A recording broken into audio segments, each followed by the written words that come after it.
Oranje and Kleinfontein institutionalized exclusion, violating the very principles that bind us as a nation.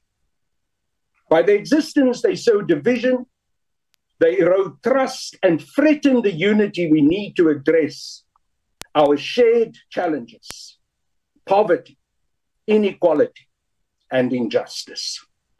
The EFF demands immediate action. Those who establish, sustain, or defend these enclaves must face the full force of the law. The Promotion of Equality and Prevention of Unfair Discrimination Act must be enforced.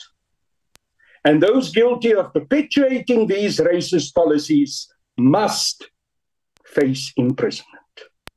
Racism is not a trivial offense. It is a crime that jeopardizes the nation building and social cohesion we hold dear. The government must outlaw these enclaves and compel their integration into a non-racial South Africa.